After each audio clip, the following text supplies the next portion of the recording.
Hello, नमस्कार, वंदकम, सत श्री अकाल। आप सभी का स्वागत है आपके अपने ही चैनल मैग्नेट ब्रेन्स में। मेरा नाम है सत्यम शर्मा और हम पढ़ रहे हैं क्लास 12th की फिजिक्स का chapter number 1 electric charge and fields. देखिए, अभी तक हमने पढ़ लिया है चार्ज के बारे में, उनकी प्रॉपर्टीज के बारे में, क्वांटाइजेशन ऑफ चार्ज क्या होता है, कंजर्वेशन ऑफ चार्ज क्या होता है, चार्ज और मास के बीच में डिफरेंस क्या होता है। उसके बाद हमने कूलम्स लॉ पढ़ा। कूलम्स लॉ से हमारे पास इलेक्ट्रोस्टैटिक फोर्स निकालने का एक फॉर्मूला आया।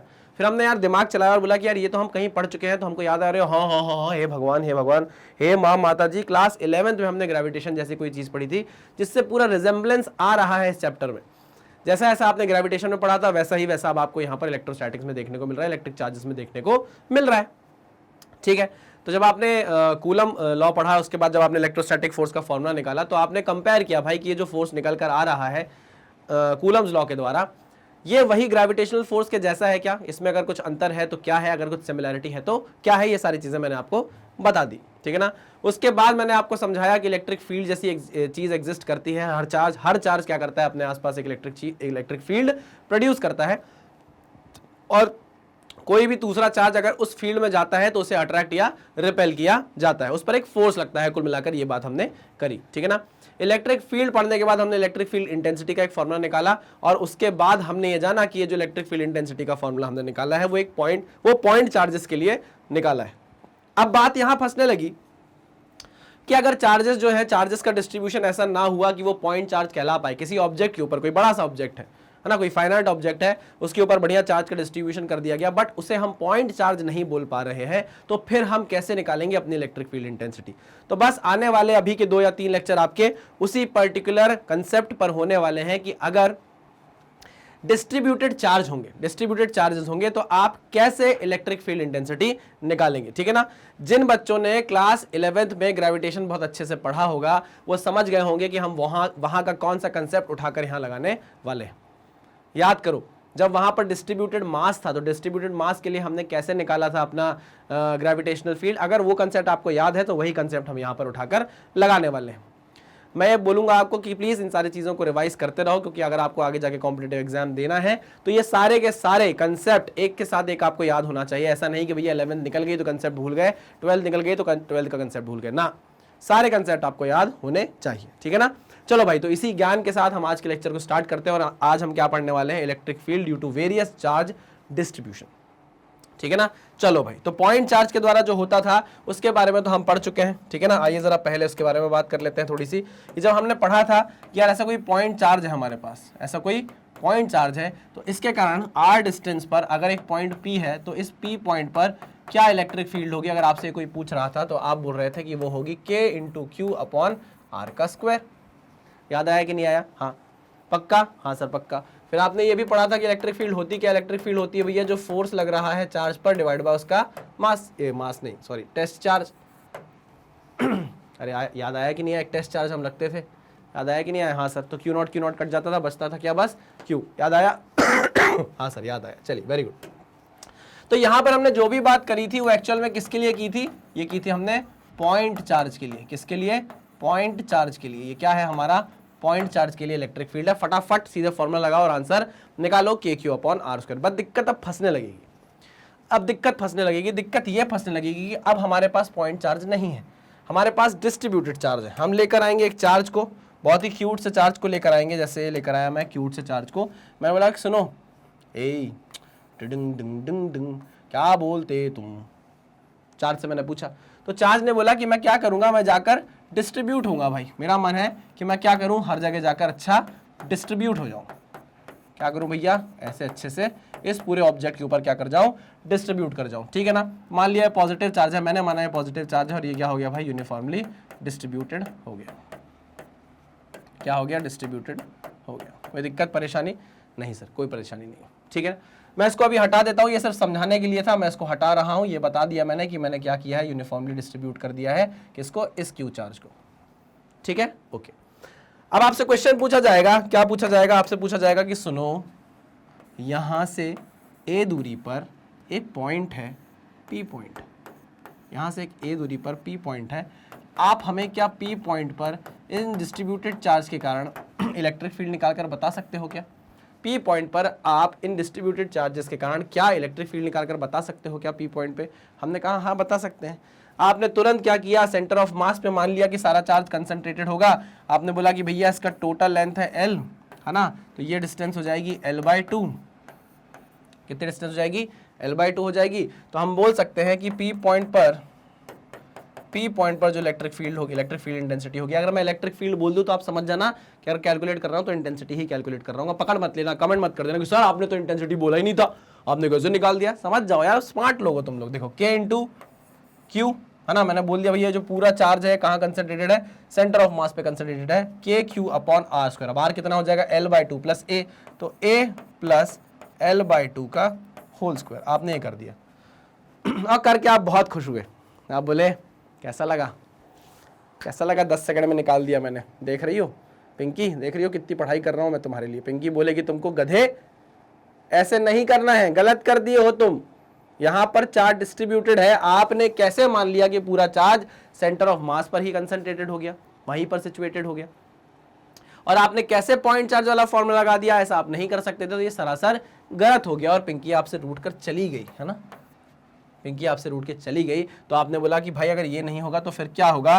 तो मैग्नेट ब्रेन्स आ गया आपके पास और आपको बताने के लिए एकदम तैयार है वो कि सुनो यहाँ पर हमें क्या करना है। चलो ये मान लिया हमने कि L लेंथ का है भैया ऑब्जेक्ट, और इसकी आधी लेंथ कितनी है? L/2। हटा दो इसको अभी तो यहाँ से। और ये यहाँ पर ये क्या है भैया? Charge distributed.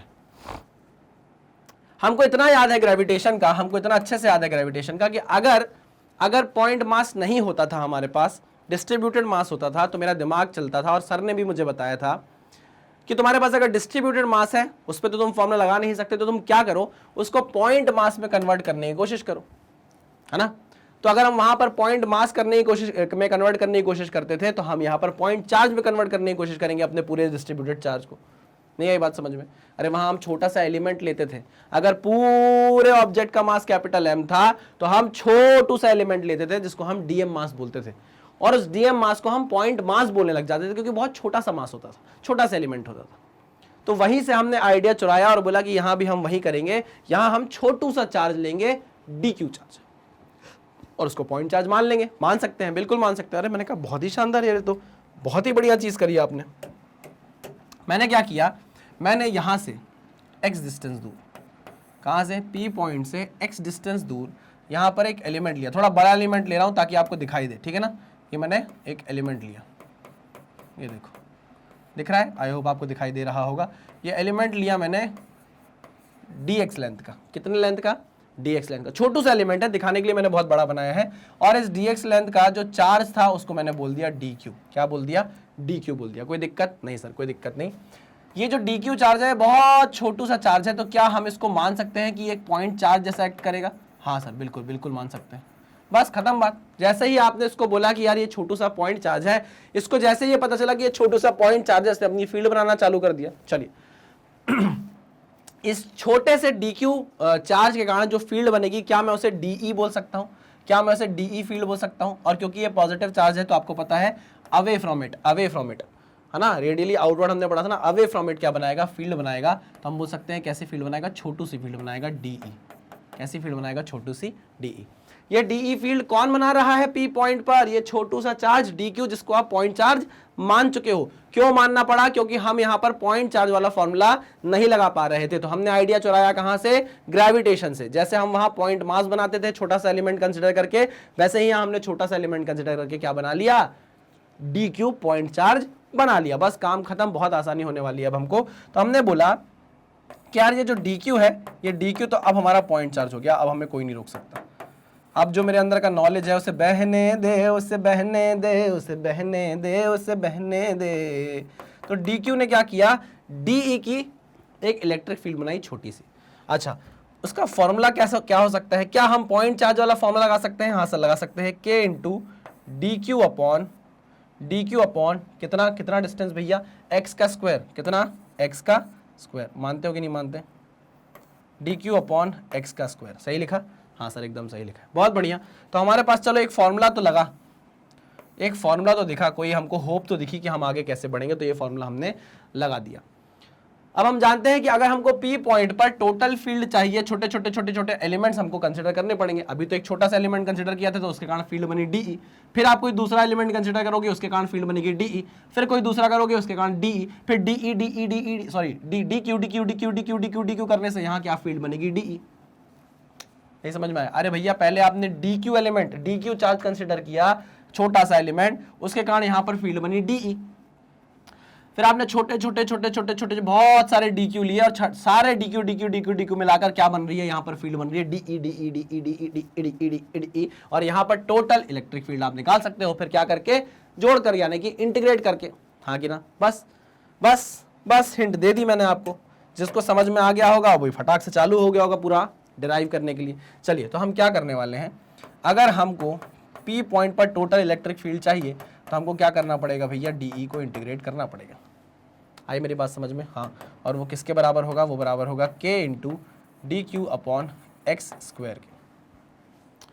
अब भैया यहाँ लिमिट क्या डालेंगे, तो पहला एलिमेंट जो आप लोगे, क्या पहला एलिमेंट यहाँ से चालू होगा? हाँ सर, पहला एलिमेंट ये होगा। ठीक है, तो ये यहाँ से कितनी दूर है भैया, A दूरी पर है। हाँ कि ना? अरे हाँ कि ना? x की वैल्यू आपने यहाँ से लेना चालू की, तो यहाँ पर जहाँ से एलिमेंट चालू हुआ है पहला, वहाँ x की वैल्यू कितनी है, यहाँ x की वैल्यू है a। समझे कि नहीं समझे? हाँ सर। और लास्ट एलिमेंट क्या होने वाला है, लास्ट एलिमेंट ये होने वाला है जो आप कंसिडर करोगे, आखिरी वाला। हाँ कि ना? यहाँ x की वैल्यू कितने होने वाली है, तो x की वैल्यू यहाँ कितनी हो जाएगी, a प्लस l। तो यहाँ पर x की वैल्यू कितनी है, a प्लस l। मानते हो कि नहीं मानते? अरे हाँ कि ना? तो यहाँ x की वैल्यू कहाँ से कहाँ वेरी हो रही है, x is equals to a से लेके x is equals to a से लेके x is equals to a plus l, है ना? ये बहुत हाथ पकड़ के चल रहा हूँ मैं आपका, नहीं तो इतने प्यार से कोई बताएगा नहीं, फटाफट कराते हैं। इंटीग्रेशन में इतना ध्यान नहीं देते, बोलते बता दी लिमिट, फटाफट इंटीग्रेट करो, आंसर निकालो। ध्यान से देखो, पहली चीज है, पहला टॉपिक है हम पढ़ रहे हैं, आगे जाके हमें और भी वेरिएशन देखना, ध्यान से देखना। चलो, तो यहाँ पर हमारे पास आ गया भैया टोटल इलेक्ट्रिक फील्ड जो आपको P पॉइंट पर निकालनी है, वो कैसे निकलेगी, इंटीग्रेशन करके K DQ upon R square. ठीक है ना? कहाँ से कहाँ इंटीग्रेट करना है, A से लेके A प्लस L तक। अब दिक्कत फंसेगी यहाँ पर, क्या, R स्क्वायर क्यों सर, X स्क्वायर। अब दिक्कत फंसेगी यहाँ, क्या दिक्कत फंसेगी सर, इंटीग्रेट कैसे करें, किसको करें? आपने x की लिमिट तो डाल दी है, लेकिन सर यहाँ dx जैसी कोई टर्म दिख ही नहीं रही है हमको, यहाँ तो dx जैसी कोई टर्म हमको दिख ही नहीं रही है। अरे भैया इंटीग्रेट करते हो, जैसे साइन थीटा को इंटीग्रेट करना है ना, तो इंटीग्रेशन में इसके साथ डी थीटा रहता है कि नहीं रहता, और यहाँ पर थीटा की लिमिट होती है भैया कि 0 से लेके π/2 तक। समझ रहे हो कि नहीं समझ रहे हो, है ना? तो यहाँ डी थीटा लिखा है, इसकी लिमिट डली हुई है। यहाँ पर आपको कुछ x के लिए, यहाँ dx जैसा कुछ दिख रहा है, नहीं दिख रहा है, तो यहाँ तो कुछ है जो फंस रहा है। क्या फंस रहा है, याद करो ग्रेविटेशन में आपने क्या कुछ लीनियर मास डेंसिटी जैसी चीज पढ़ी थी, लीनियर मास डेंसिटी जैसी चीज पढ़ी थी, याद करो, है ना? लीनियर चार्ज डिस्ट्रीब्यूशन है, लीनियर मास डेंसिटी ऐसी कोई चीज पढ़ी थी क्या? हाँ, याद करो, जिसको आपने वहां लैम्डा बोला था, जिसको आप बोलते थे मास पर यूनिट लेंथ, याद है कि नहीं याद है? याद आया कि नहीं याद आया? हाँ सर याद आ गया, जिनने 11th मुझसे पढ़ी होगी उनको याद आया होगा, हो सकता है इसको मैंने वहां पर म्यू बोला।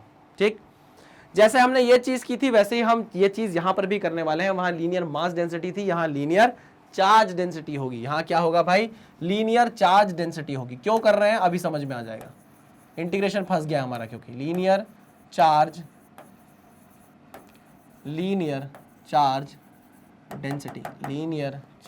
डेंसिटी, अच्छा क्या होती है, ये होती है लैम्डा। ये होता है भैया टोटल कितना चार्ज डिस्ट्रीब्यूट हुआ, Q कितनी लेंथ पर हुआ, L पर, मतलब charge per unit length. This is nothing but charge per unit length. बात समझ में आई कि नहीं आई? हाँ सर समझ में आ गई, चार्ज पर यूनिट लेंथ।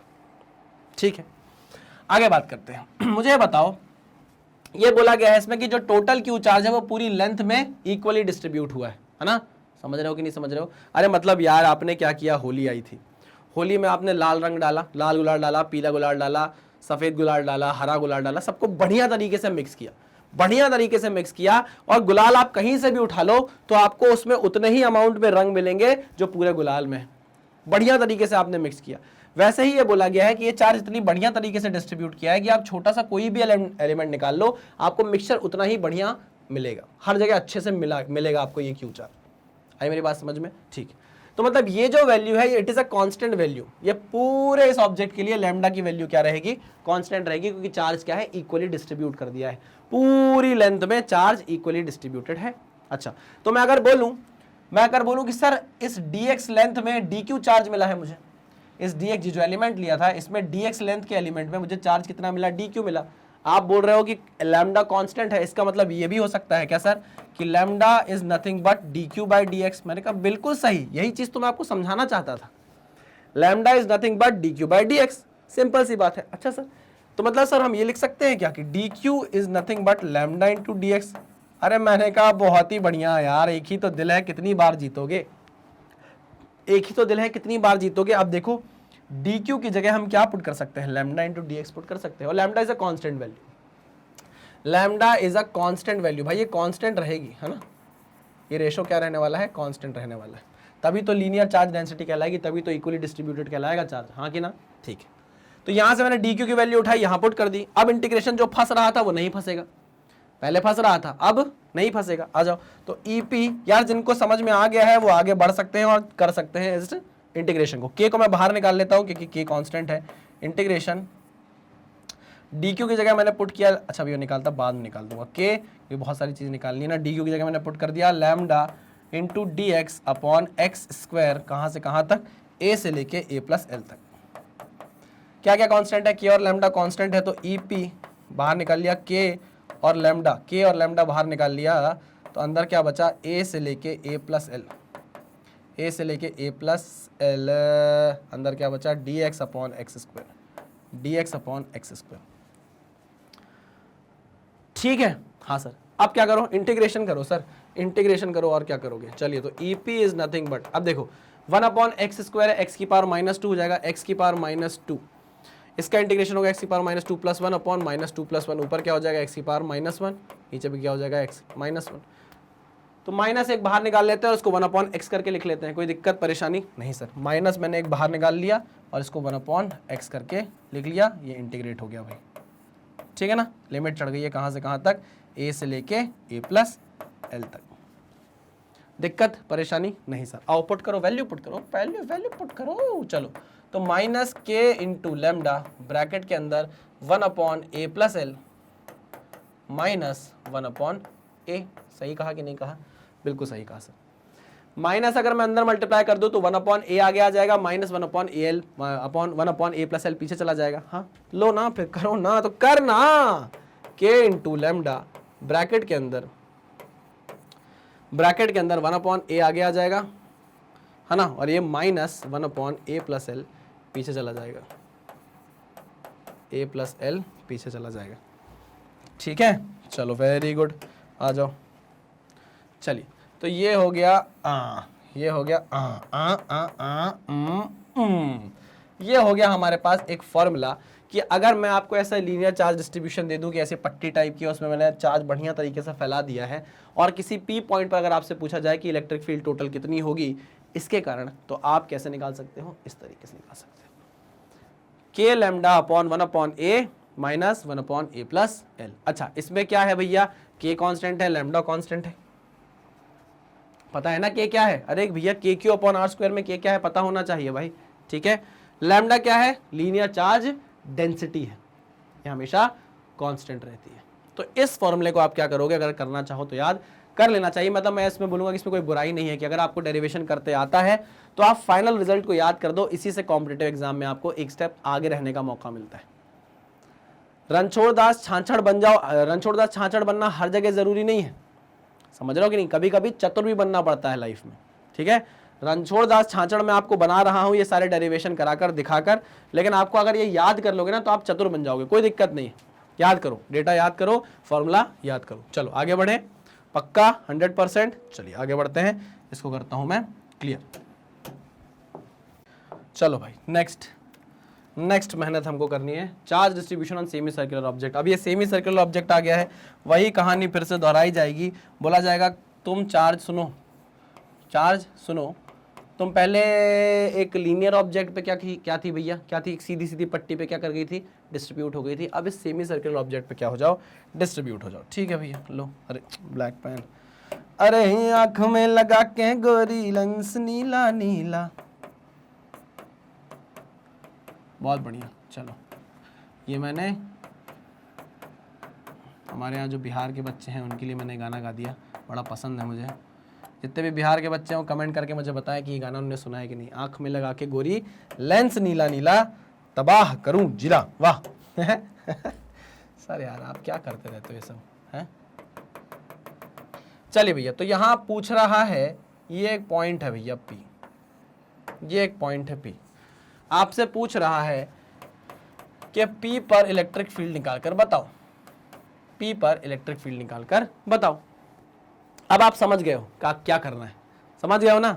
नहीं समझे हो तो वापस जाओ 11th का वीडियो देखो और समझ जाओगे। नहीं समझे हो अगर तो, और वो बच्चे जो अभी पहला इसके पहले वाला डेरिवेशन देखकर थोड़ा सा दिमाग लगा रहे हैं, उनको ये तो समझ में आ गया है कि इसको हम पॉइंट चार्ज तो नहीं मान सकते। इसको हम पॉइंट चार्ज मानकर सीधे K into Q upon R square का फॉर्मूला नहीं लगा सकते। इसकी जो रेडियस है वो है कैपिटल R, ठीक है ना, और क्यू चार्ज क्या है भाई, इस पर डिस्ट्रीब्यूटेड है। तो मैंने कहा क्या करोगे, तो आपने बोला यहाँ पे सर हम वही लेंगे, एलिमेंट ही लेने वाले हैं। पक्की बात है कि हम यहाँ पूरा एलिमेंट कंसिडर करेंगे। अच्छा इसकी लेंथ मान लो भैया कितनी है, ये टोटल लेंथ यहाँ से यहाँ तक की मान लो कितनी है, L है। यहाँ से यहाँ तक की लेंथ मान लो कितनी है, L है। ठीक, आपने बोला कि चलो सर यहाँ से थीटा ऊपर जाके, यहाँ से कितना ऊपर जाके, थीटा ऊपर जाके थोड़ा सा आगे जाके डी थीटा पर हमने एक चार्ज कंसिडर किया। बहुत बड़ा बना रहा हूँ मैं, इतना बड़ा होता नहीं है। ये डी थीटा हमने लिया, ठीक है ना। यहाँ पर ये क्या है भाई, ये हमारा एलिमेंट है। क्या है हमारा एलिमेंट है, ये एलिमेंट है हमारा डीएल का। कितने का एलिमेंट है, डीएल का। अच्छा इसको हम मान रहे हैं अपना पॉइंट चार्ज डी क्यू। क्या मान रहे हैं भैया, इसको हम मान रहे हैं हमारा पॉइंट चार्ज डी क्यू, ठीक है ओके। डीएल लेंथ का हमारा क्या हो गया, एलिमेंट हो गया, चार्ज कितना हो गया, डी क्यू हो गया, जिसको हम पॉइंट चार्ज कंसिडर कर रहे हैं, ठीक है। अब क्योंकि ये पॉजिटिव चार्ज है, आप जानते हो, क्योंकि पूरा पॉजिटिव चार्ज था, डी क्यू भी क्या हुआ, पॉजिटिव चार्ज हुआ। डी क्यू की जो फील्ड होगी, वो क्या होगी, अवे फ्रॉम द पॉइंट होगी, अवे फ्रॉम इट होगी, दूर जाती हुई होगी। तो आपको ऐसा नहीं लगता कि ये डी क्यू अपनी एक छोटी सी फील्ड बनाएगा, डीई, जो अवे होगी, बाहर की तरफ होगी। इसको आप क्या बोल सकते हो, डीई, छोटी सी डीई। हाँ कि ना, अरे बहुत ही बढ़िया, समझ में आया कि नहीं समझ में आया। हाँ, क्योंकि ये पॉजिटिव चार्ज था, इसके कारण जो फील्ड बनेगी वो अवे फ्रॉम द पॉइंट बनेगी, तो डीई हमने यहाँ पर बना दिया। चलिए बहुत बढ़िया। अब सवाल आता है कि डीई की वैल्यू कितनी होगी।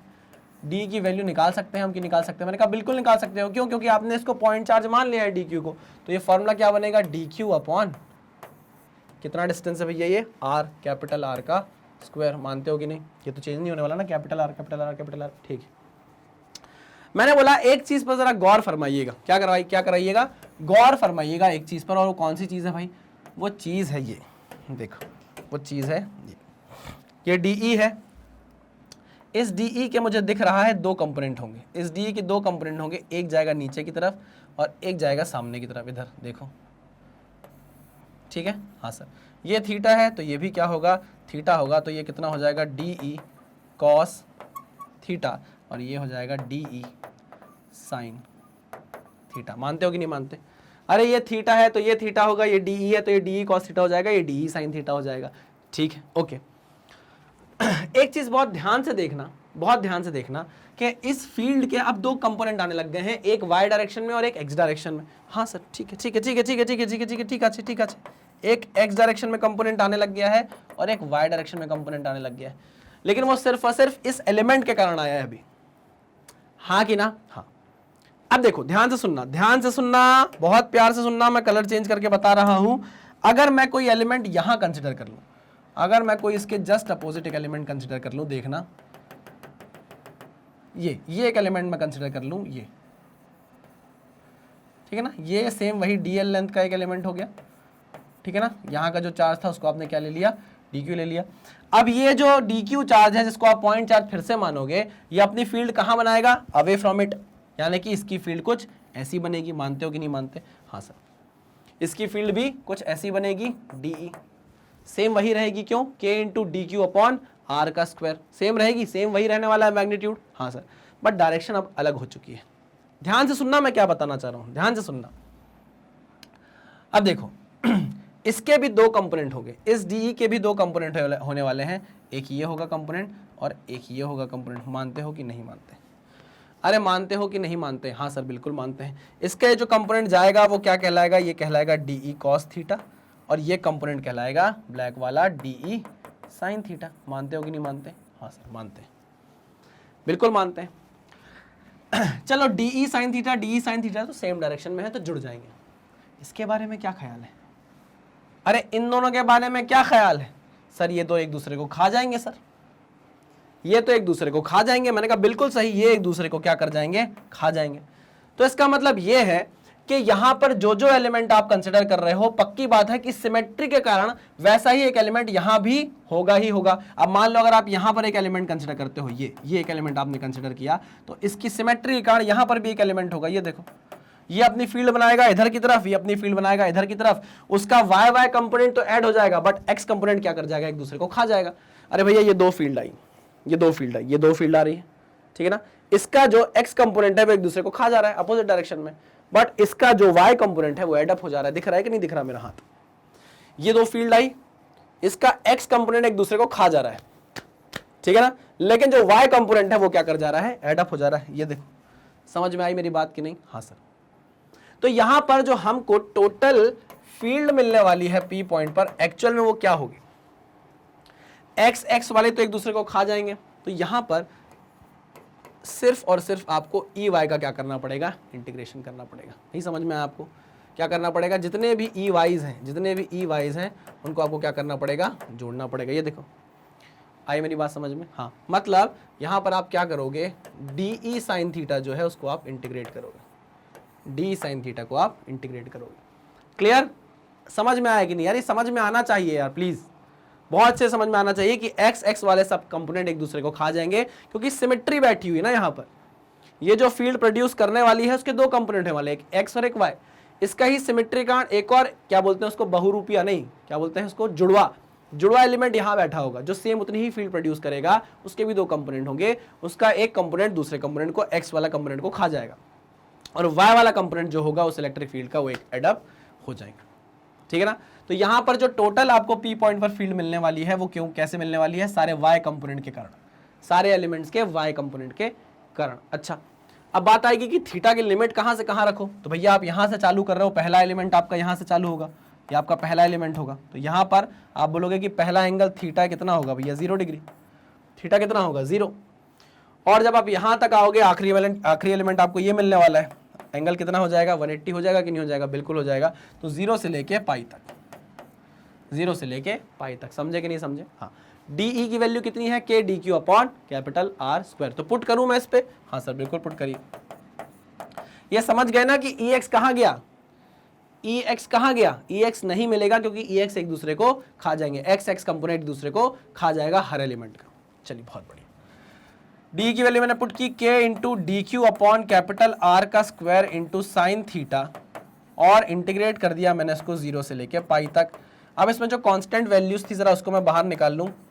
कांस्टेंट वैल्यू है के, कैपिटल के अपॉन आर स्क्वायर बाहर निकल गया, इंटीग्रेशन 0 से लेके पाई तक D Q into sine theta. अब ये इंटीग्रेट हो सकता है क्या?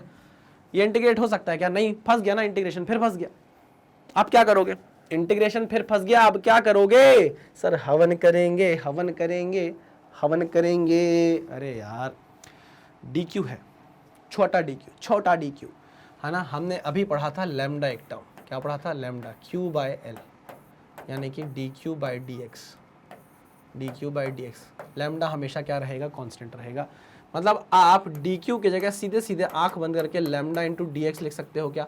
बिल्कुल लिख सकते हैं सर, बिल्कुल लिख सकते हैं, ठीक है ना। अच्छा, यहां पर जो टोटल एल है, क्या मैं उसको पाई इंटू आर लिख सकता हूं? क्या मैं उसको पाई इंटू कैपिटल आर लिख सकता हूं? बिल्कुल लिख सकते हैं सर। लैम्डा को क्या मैं क्यू अपॉन पाई आर लिख सकता हूं? हाँ सर बिल्कुल लिख सकते हैं, ठीक है। अच्छा सर, अगर मैं डी क्यू की वैल्यू यहां पर लैम्डा डी एक्स पुट कर दूं तो भी काम नहीं बनेगा, क्योंकि मुझे यहां डी थीटा चाहिए। क्या चाहिए? डी थीटा चाहिए। तो मैंने कहा दिमाग लगाओ यार, दिमाग लगाओ कि कैसे आप डीएल को, डी एक्स सॉरी ये डीएल है ना, मैंने यहाँ डीएल लिया था ना, ठीक है, कैसे आप डीएल को डी थीटा में कन्वर्ट कर सकते हो। कैसे? आप इस लेंथ को एंगल ला सकते हो इस लेंथ में। तो आपने बोला सर सर आपने बोला सर हमने बोला मतलब आपने मैंने तो आपको सिर्फ छोटा सा हिंट दिया। आपने बोला कि sir angle is nothing but arc upon radius.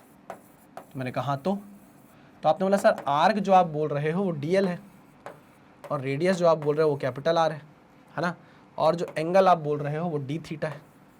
ठीक है, तो मुझे ऐसा लगता है कि डीएल को आर डी थीटा लिखा जा सकता है। ओ डीएल को आर डी थीटा लिखा जा सकता है। मैंने कहा बहुत ही बढ़िया, तालियां बजती रहनी चाहिए, कोई नहीं रुकेगा। और यहां पर आपको डीएल की वैल्यू पुट कर देना है।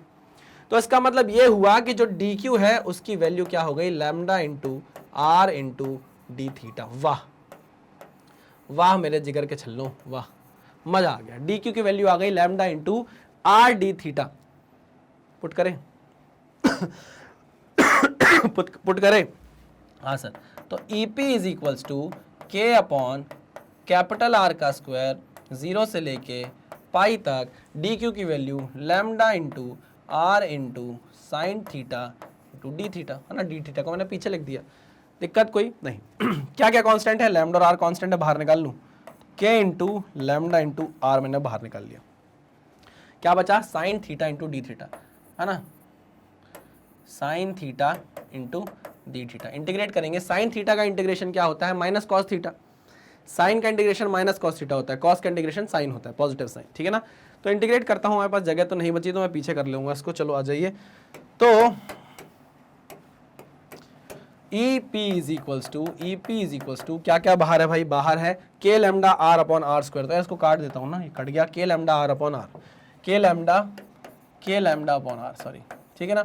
साइन थीटा का इंटीग्रेशन हुआ माइनस ऑफ कॉस थीटा, और कुछ तो नहीं था।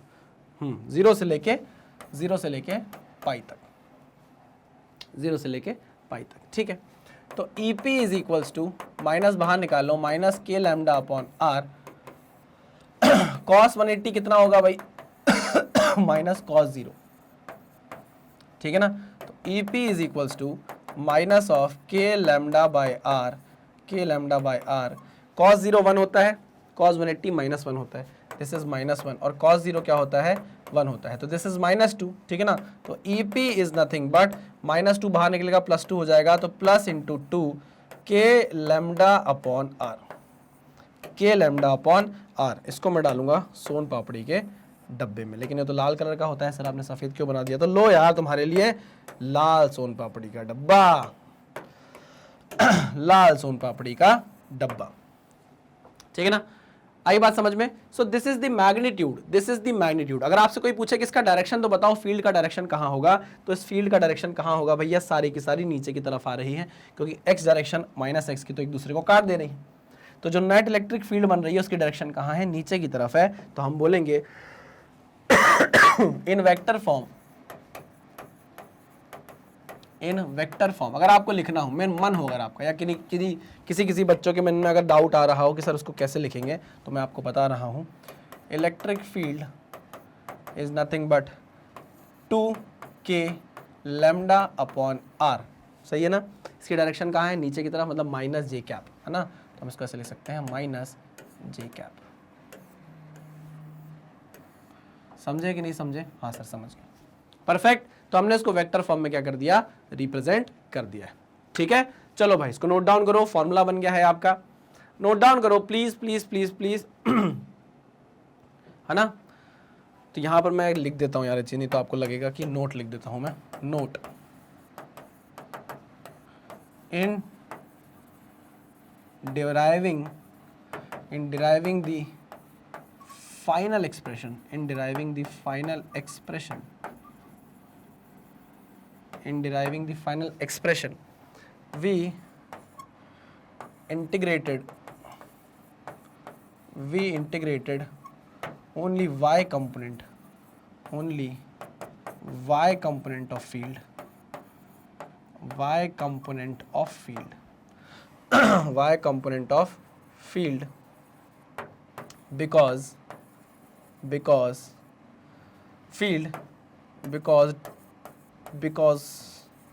of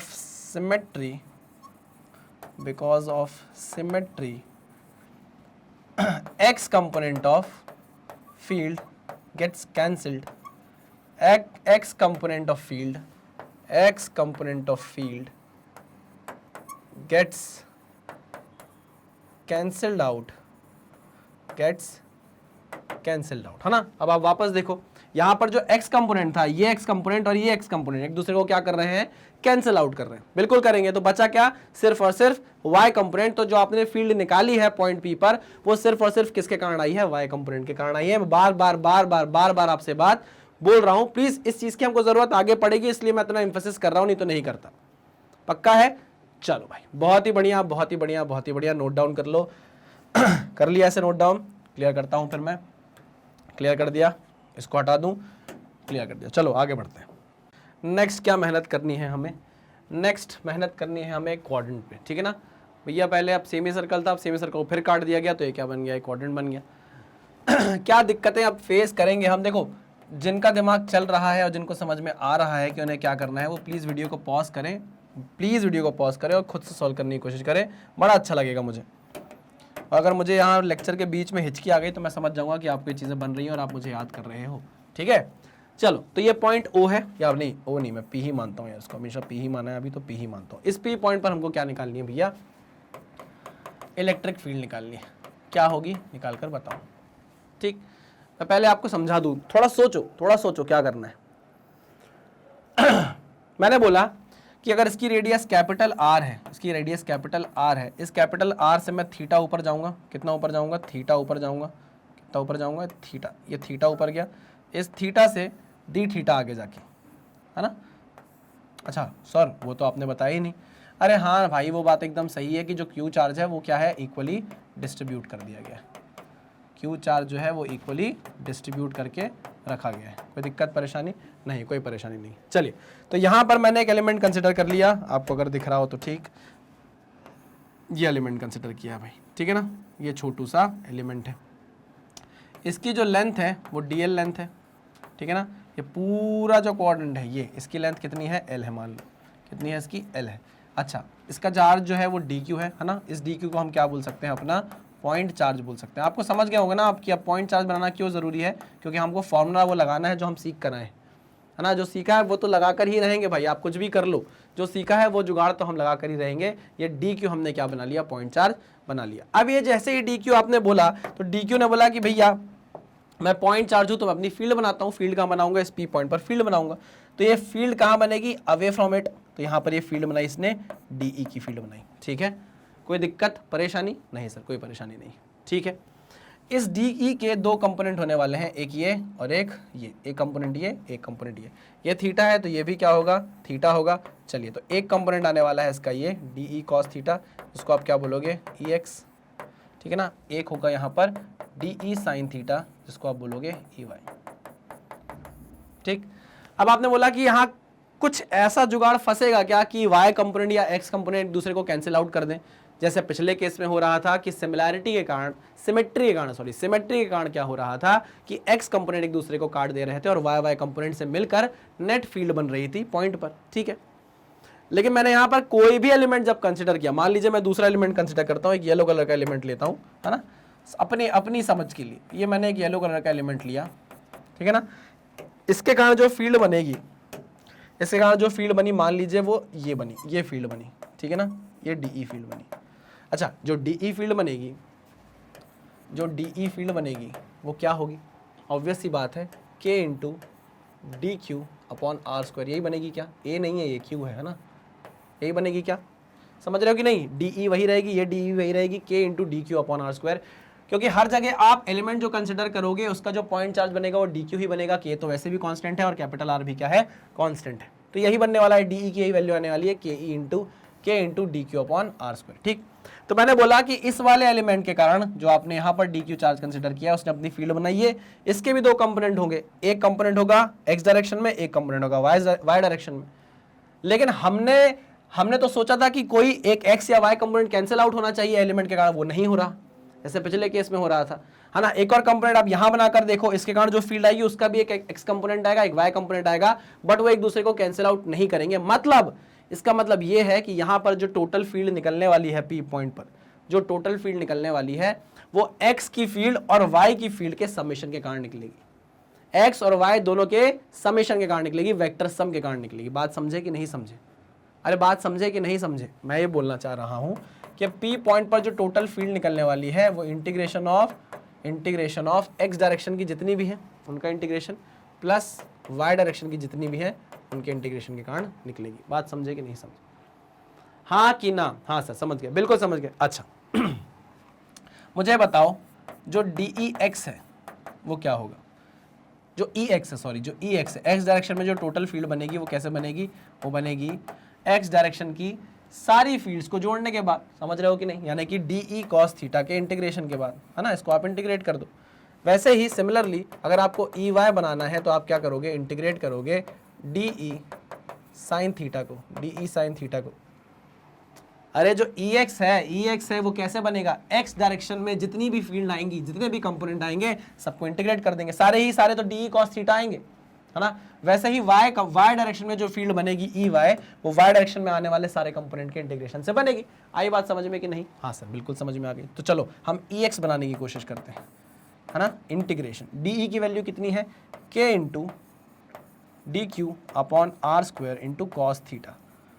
अब एंगल कहाँ से कहाँ लोगे भाई? पहला एलिमेंट जो कंसिडर करोगे वो यहाँ से कंसिडर करोगे। हाँ सर, तो यहाँ पर वैल्यू कितनी है थीटा की? 0 डिग्री। लास्ट एलिमेंट जो कंसिडर करोगे भैया वो ये लोगे, यहाँ पर थीटा की वैल्यू कितनी लोगे? 90 डिग्री, 0 से 90 डिग्री, ठीक है ना। तो ये लो भैया मैंने 0 से 90 डिग्री यहाँ पर लिख दिया। अरे हाँ कि ना? हाँ सर एकदम सही है। क्या क्या कांस्टेंट है? k कांस्टेंट है, r स्क्वायर कांस्टेंट है, बाहर निकाल लो। तो EX is equals to k upon capital R square integration 0 से लेके 90 डिग्री तक DQ into cos theta, DQ into cos theta.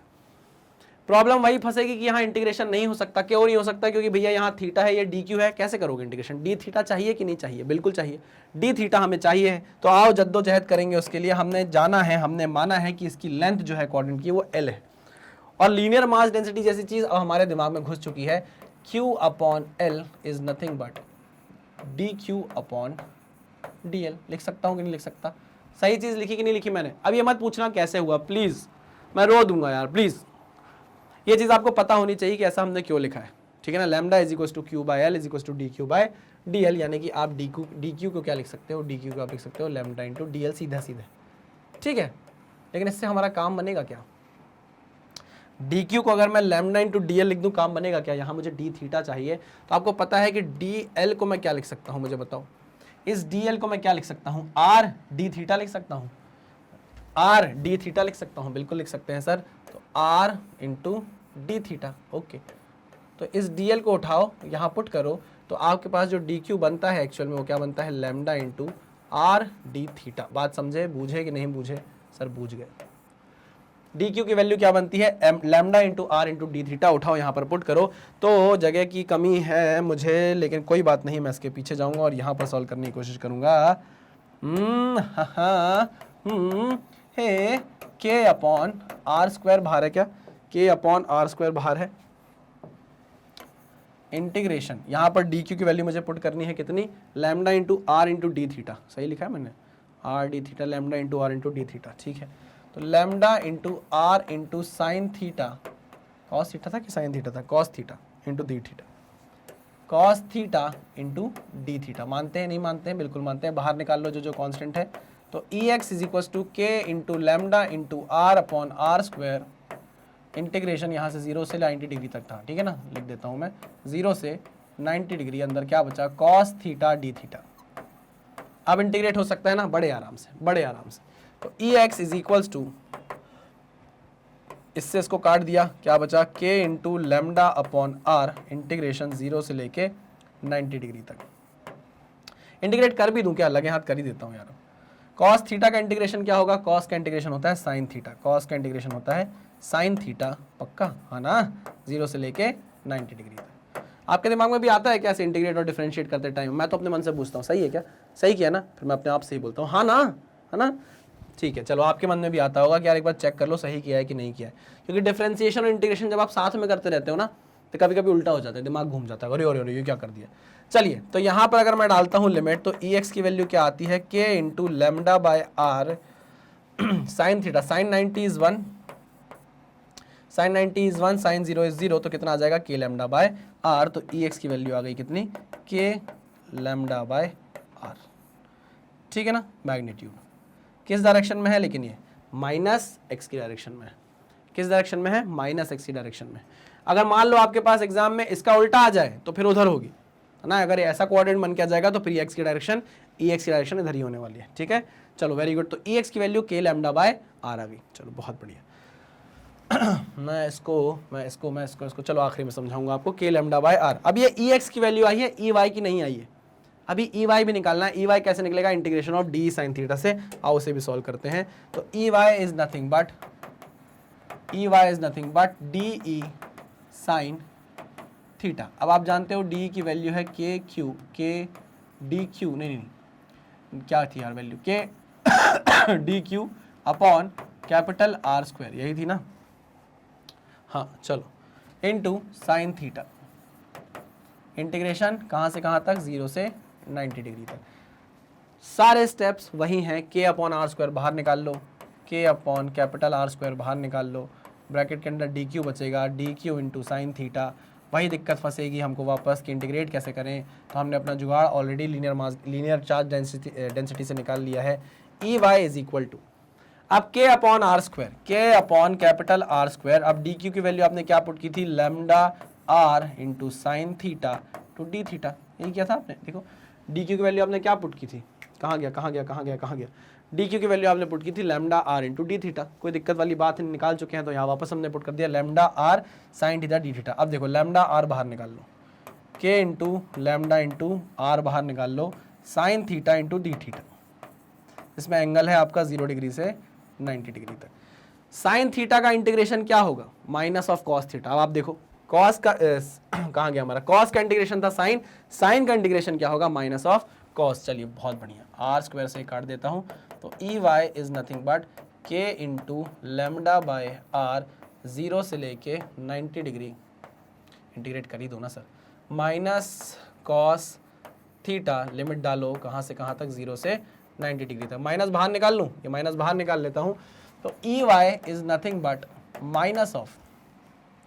Minus of K into lambda by R, K into lambda by R, अंदर क्या बचा, cos theta, क्या बचा, cos theta, 0 से लेके 90 डिग्री था, ठीक है। कॉस 90 क्या होगा, 0। अरे कॉस 90 क्या हो जाएगा, 0, और कॉस 0 क्या हो जाएगा, 1 हो जाएगा। चलिए तो आगे बढ़ते हैं। E Y is nothing but minus of K lambda by R, ये हो जाएगा cos 90 0 minus cos 0 is 1, minus minus हो जाएगा प्लस। तो ई वाई की वैल्यू कितनी आ जाएगी, के लेमडा बाय आर है क्या, अरे हाँ कि ना, हाँ। ई वाई की वैल्यू कितनी आ गई, के लेमडा बाय आर। इसकी डायरेक्शन कहाँ है, नीचे की तरफ, इसकी डायरेक्शन नीचे की तरफ है और इसकी डायरेक्शन पीछे की तरफ है। समझे। लेकिन भैया ये तो पी पॉइंट पर 2 कंपोनेंट आ रहे हैं, फाइनल 2 कंपोनेंट, मतलब एक्स में जो टोटल आ रही है फील्ड वो के लेमडा बाय आर आ रही है, और वाई में जो टोटल फील्ड आ रही है वो के लेमडा बाय आर आ रही है। टोटल सारे एलिमेंट मिलाकर, छोटे सारे एलिमेंट थे, उनने एक्स डायरेक्शन में जो इलेक्ट्रिक फील्ड अपनी जनरेट करी उसका पूरे का सम के लेमडा बाय आर है। और उन सारे छोटे एलिमेंट जो कोऑर्डिनेट में थे उनने मिलकर वाई डायरेक्शन में जो टोटल फील्ड प्रोड्यूस करी वो कितनी है, के लेमडा बाय आर। लेकिन पी पॉइंट पर तो एक एक्स डायरेक्शन में फील्ड आ रही है और एक वाई डायरेक्शन में आ रही है। हमको तो नेट चाहिए होता है ना, हमको क्या चाहिए होता है, हमको तो नेट चाहिए। ये आपका है पी पॉइंट, ये पी पॉइंट है, इसके कारण यहां पर आ रही है ई वाई और यहां पर आ रही है ई एक्स। मानते हो कि नहीं मानते, हाँ सर बिल्कुल मानते हैं। इसकी वैल्यू कितनी है, के लेमडा बाय आर, और इसकी वैल्यू कितनी है, के लेमडा बाय आर। मानते हो कि नहीं मानते, ये देखो, ठीक है ना। अब क्योंकि दोनों ही वेक्टर के मैग्नीट्यूड सेम है तो इनका जो रिजल्टेंट निकल कर आएगा वो 20 से ही आना है क्या, हाँ सर, ये लो, ये आ गया 20 से रिजल्टेंट। मतलब जो नेट फील्ड आनी है वो कैसे निकलेगी, अंडर रूट ई एक्स का स्क्वायर प्लस ई वाई का स्क्वायर, इसी से निकलेगी क्या। अरे हाँ कि ना, दोनों का ही मैग्नीट्यूड अगर आप ई मान लेते हो, अभी के लिए दोनों का मैग्नीट्यूड अगर आप ई मान लेते हो ई का स्क्वायर प्लस ई का स्क्वायर इज 2 टाइम्स ऑफ ई का स्क्वायर, ई बाहर निकल जाएगा तो ई रूट 2 आ जाएगा, ई की वैल्यू कितनी है k लैम्डा बाय आर, तो root 2 k lambda by R is your answer, root 2 k lambda by R is your answer. यहाँ लिख देता हूँ मैं इस कलर से, मन है मेरा, मन है मेरा भाई, कहाँ लिख दूँ, कहाँ लिख दूँ, कहाँ लिख दूँ, कहाँ लिख दूँ, यहाँ लिख देता हूँ। तो P पॉइंट पर जो नेट आ रही है फील्ड आपने जनरेट करी है, जो किसके कारण, हमारे क्वाड्रेंट के कारण, वो कितनी है, root 2 k lambda by R, root 2 k lambda by R. मानते हो या नहीं मानते, अरे मानते हो या नहीं मानते।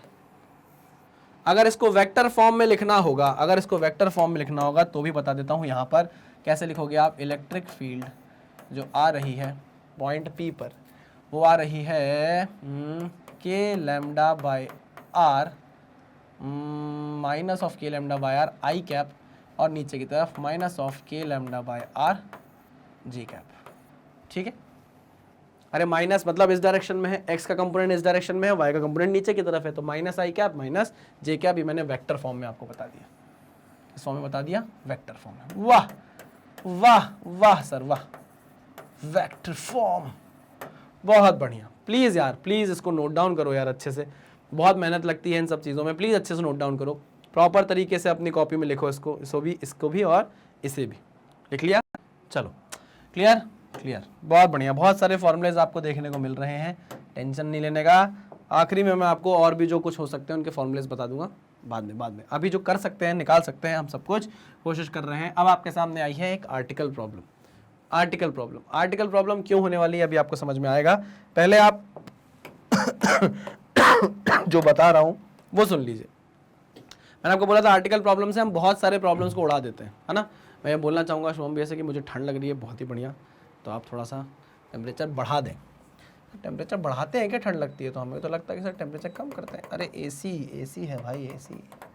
चलो भाई, हमने यहाँ पर एक क्या लिया हुआ है, एक कर्व लिया हुआ है ना, एक आर्क लिया हुआ है, ये मान लो, ठीक है ना। इस आर्क की जो टोटल लेंथ है वो L है मान लो। कोई दिक्कत परेशानी नहीं सर, कोई परेशानी नहीं है। हमें इस पॉइंट पर, इस P पॉइंट पर क्या निकालना है, फील्ड निकालना है। हमें क्या निकालना है, इलेक्ट्रिक फील्ड इंटेंसिटी निकालनी है P पॉइंट पर कितनी होगी, ठीक है ना।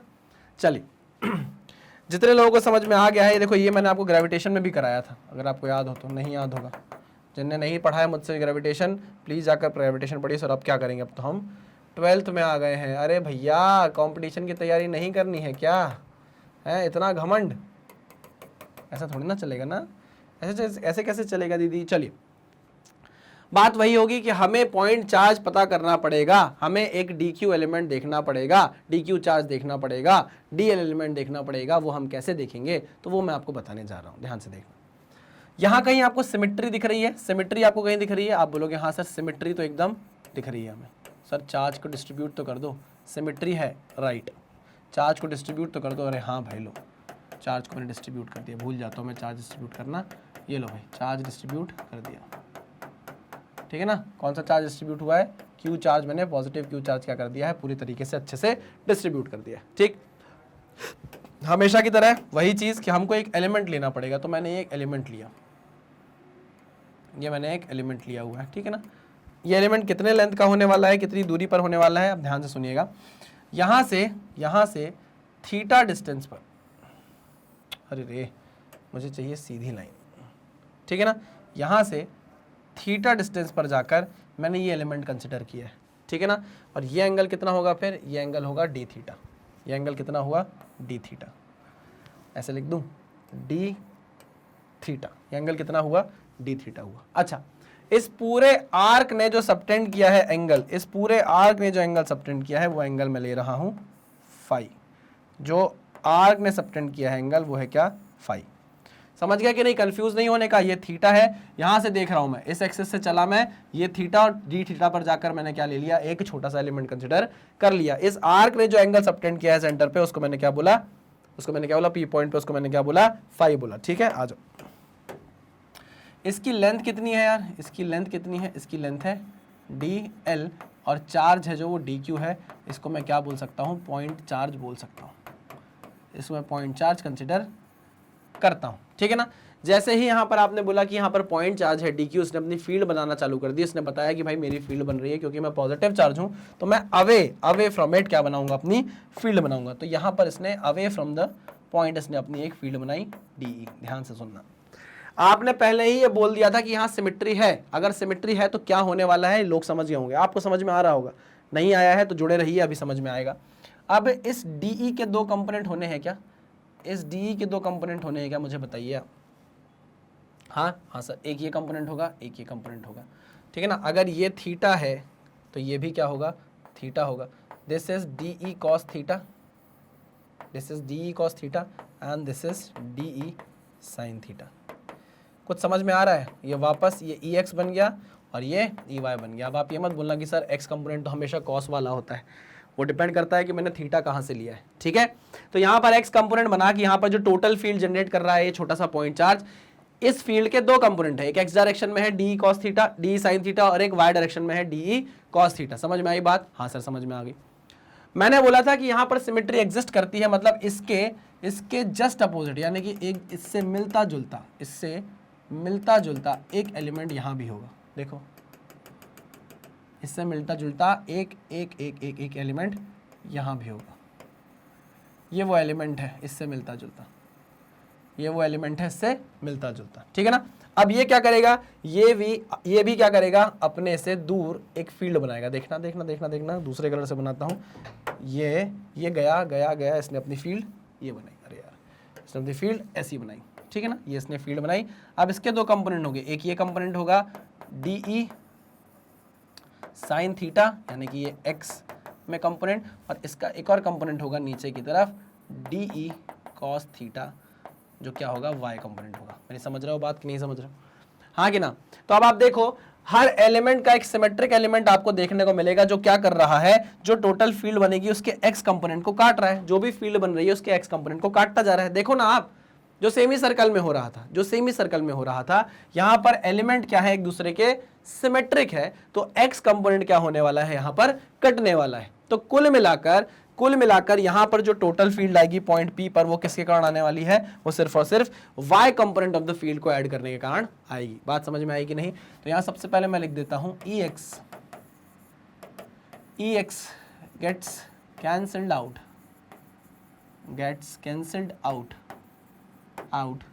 due to symmetry, ये पॉइंट मैंने लिख दिया। आप जितने लोगों ने देखा होगा ये पूरा लेक्चर, उसको समझ में आ गया होगा कि ये सिमेट्री कारण कैसे कैंसिल आउट हो रहा है। आप खुद देखो ना यार, ये इसको क्या कर देगा, कैंसिल आउट कर देगा, पक्की बात है। सर इनका मैग्नीट्यूड सेम रहने वाला है क्या? अरे थीटा तो सेम ही रहेगा, क्योंकि ये क्या है, एक दूसरे के सिमेट्रिक है, तो थीटा सेम रहने वाला है। और डी की क्या वैल्यू होगी, डी मुझे बताओ क्या होगा, डी क्या होगा, डी होने वाला है k into D Q upon R square. इसका रेडियस आर ले लो आप, यहाँ से यहाँ तक का आप रेडियस कितना ले लो, आर ले लो, ठीक है। तो D K D Q upon R square, ये होने वाली है डी ई की वैल्यू।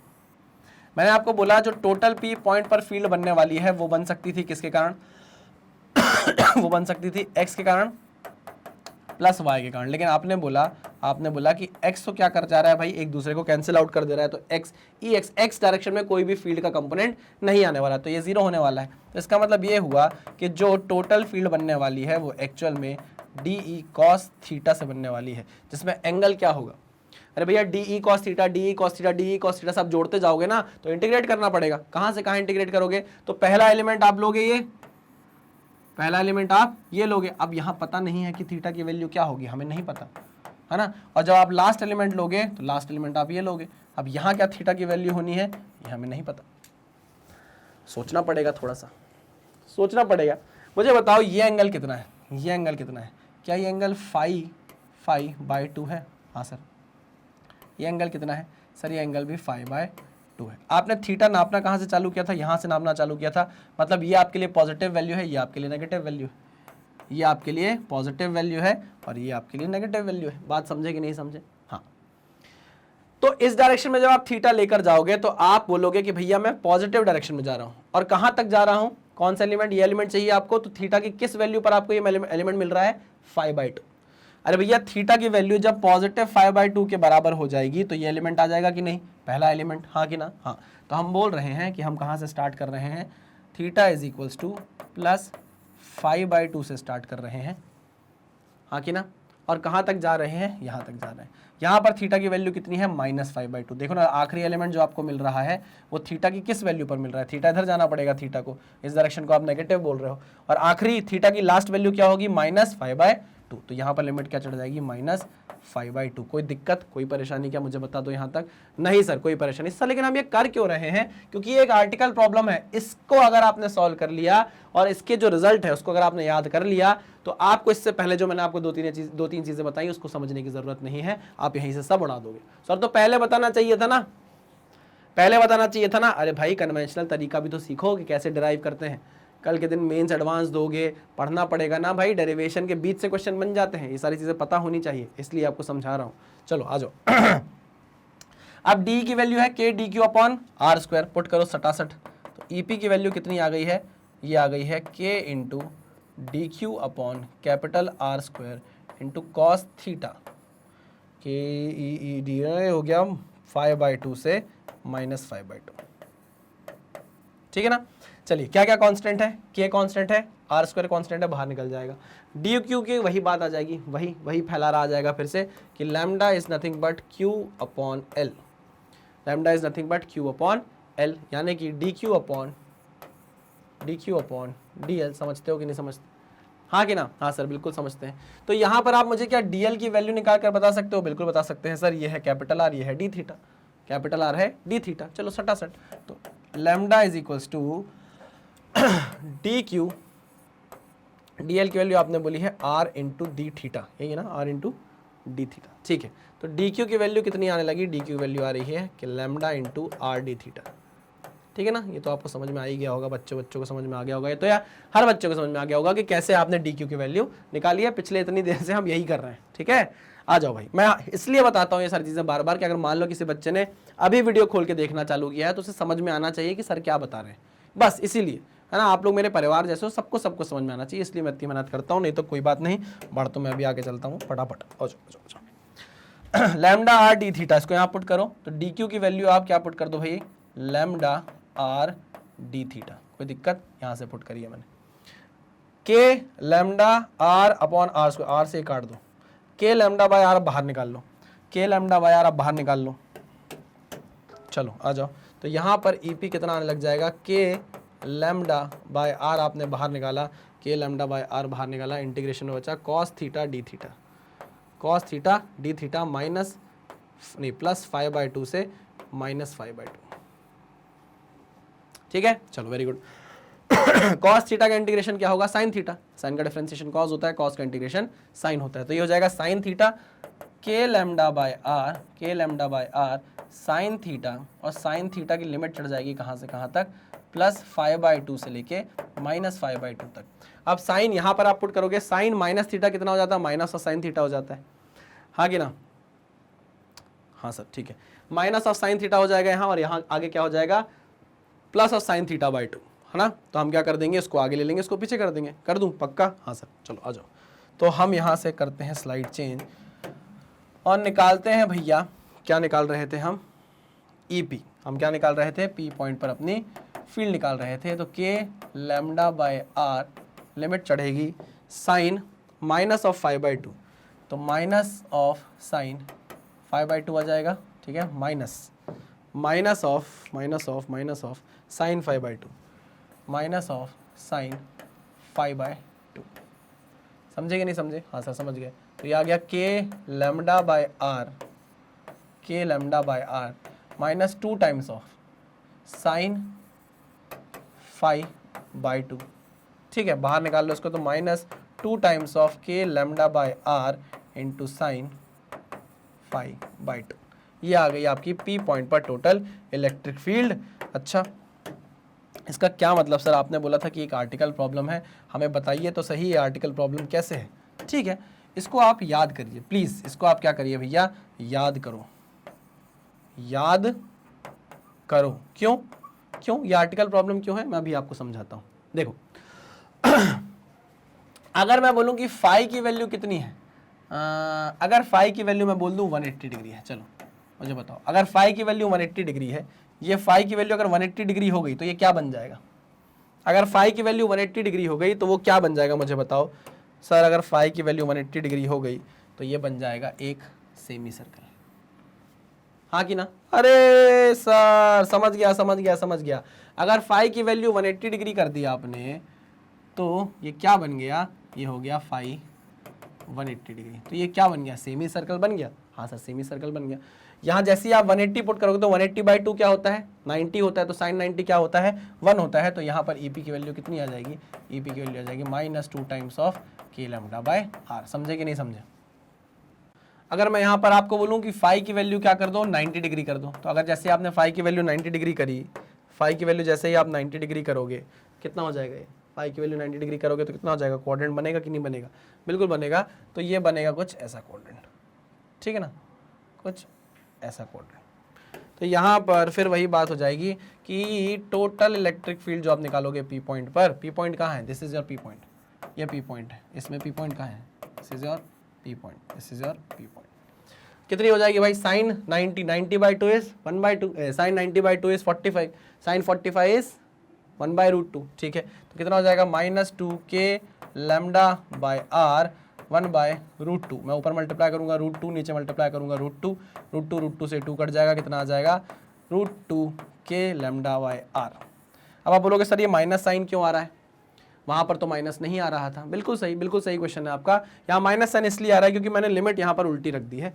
ये जो लिमिट होनी चाहिए -5/2 से +5/2 होना चाहिए, तो आपका आंसर किस में आने लग जाएगा? पॉजिटिव में आने लग जाएगा। लेकिन उससे कोई फर्क नहीं पड़ता। फर्क इसलिए नहीं पड़ता क्योंकि हमें किससे मतलब है? हमें किससे मतलब है? हमें मैग्नीट्यूड से मतलब है। किससे मतलब है? हमें मैग्नीट्यूड से मतलब है। क्यों? क्योंकि डायरेक्शन तो हम समझ जाएंगे ना खुद। अरे भैया अगर मैं आपको ये डायग्राम दिखाता हूँ तो आप डायरेक्शन नहीं बता सकते क्या कि नेट इलेक्ट्रिक फील्ड जो आएगी उसकी डायरेक्शन क्या होगी? अगर x डायरेक्शन के सारे कंपोनेंट एक दूसरे को काट दे रहे हैं, x डायरेक्शन के सारे कंपोनेंट अगर एक दूसरे को काट दे रहे हैं तो जो नेट फील्ड आने वाली है वो किस डायरेक्शन में आएगी? नीचे की तरफ आएगी। मैग्नीट्यूड आपको पता है, डायरेक्शन आपको पता है, तो क्या मतलब माइनस प्लस से हम थोड़ी ना कंफ्यूज होंगे। अरे मेरी बात ध्यान से सुनना, मैं ये बोल रहा हूं कि हमें डायग्राम से देखकर समझ में आ जाएगा कि फील्ड की डायरेक्शन क्या होने वाली है और कहां होने वाली है, कितनी होने वाली है। तो अगर हमें डायरेक्शन पता है और अगर मैग्नीट्यूड पता है तो हमें इस माइनस साइन से डरना थोड़ी ना है। यह माइनस साइन इसलिए आया है क्योंकि मैंने डेरिवेशन में यहां पर लिमिट उल्टी रख दी है। अगर मैं लिमिट -5/2 से +5/2 कर देता तो आंसर आपका पॉजिटिव में आ जाता, कोई दिक्कत वाली बात नहीं है, ठीक है? तो आपको जो फॉर्मूला याद करना है आर्टिकल प्रॉब्लम का, मैं फिर से बता रहा हूं, आपको जो फॉर्मूला याद करना है वो 2k lambda by r sin 5/2 याद करना है बस। बड़ा लिख देता हूं मैं, बड़ा लिख देता हूं। क्या मैंने बोला कि आपने जो आर्टिकल प्रॉब्लम में निकाली फील्ड की वैल्यू जो आपको निकालनी थी उस r के कारण, वो आएगी k लैम्डा बाय r आगे 2 इंटू साइन 5/2।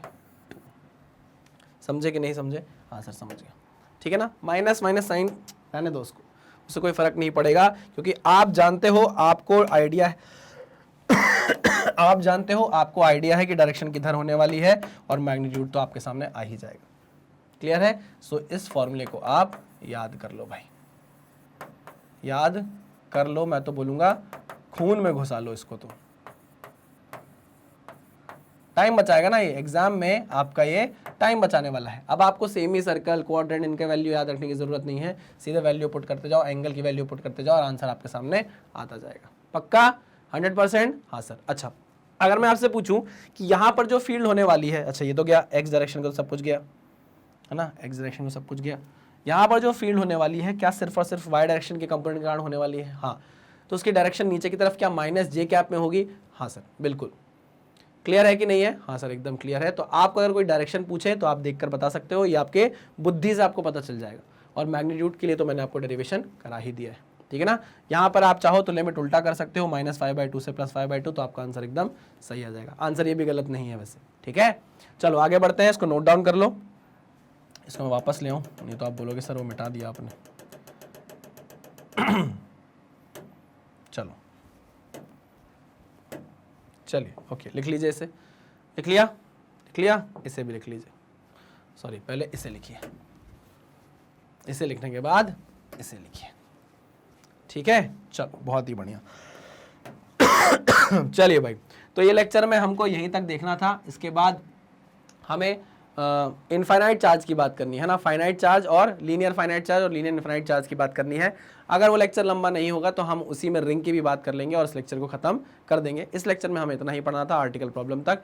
जो अच्छा क्वेश्चन होगा वो मैं आपको करा दूंगा आने वाले लेक्चर्स में, अभी सिर्फ बेस बनाते चलो, ठीक है ना। तो मैग्नेट ब्रेन्स की अपनी एक वेबसाइट है magnetbrains.com नाम से, गूगल पर जाकर आप टाइप करोगे magnetbrains.com तो ये वेबसाइट खुलेगी, जहाँ पर जो भी कंटेंट हम आपको यूट्यूब में प्रोवाइड कराते हैं उसको हमने प्रॉपरली अरेंज करके अपनी वेबसाइट पर आपको प्रोवाइड करा दिया है। अच्छा, ये बहुत ज़्यादा ऑर्गेनाइज्ड है, वहाँ आपको देखना पड़ता है, प्लेलिस्ट ढूंढनी पड़ती है, इतने सारे वीडियोस को खोजना पड़ता है। यहाँ कुछ नहीं करना है, सिर्फ फैकल्टी का चेहरा देखो, क्लिक करो और आप उनके लेक्चर्स तक पहुँच जाओगे। लेक्चर के अंदर जैसे आप पहुँचोगे तो हमने अरेंज किया हुआ है कि एक के बाद एक के बाद एक के बाद एक के बाद एक कौन सा लेक्चर आएगा, तो आपको नेक्स्ट करने की भी ज़रूरत नहीं है, बस पहुँच जाना है और कुछ नहीं करना है, ठीक है ना। यहाँ क्लास 1 से लेके क्लास 12 तक का सारा कंटेंट हमने ऑर्गेनाइज कर दिया है।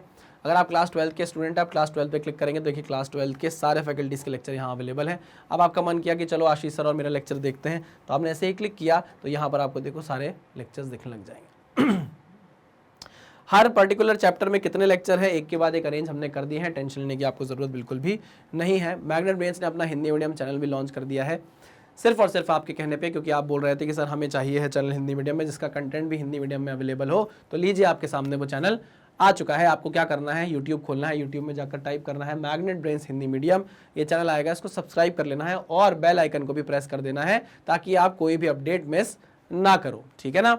हमारी आइडियोलॉजी ये है कि हम कंप्लीटली फ्री एजुकेशन देना चाहते हैं, और फ्री का मतलब ये नहीं है कि कंटेंट से कॉम्प्रोमाइज़ किया गया हो, कंटेंट एकदम टॉप नॉच प्रोवाइड करते हैं।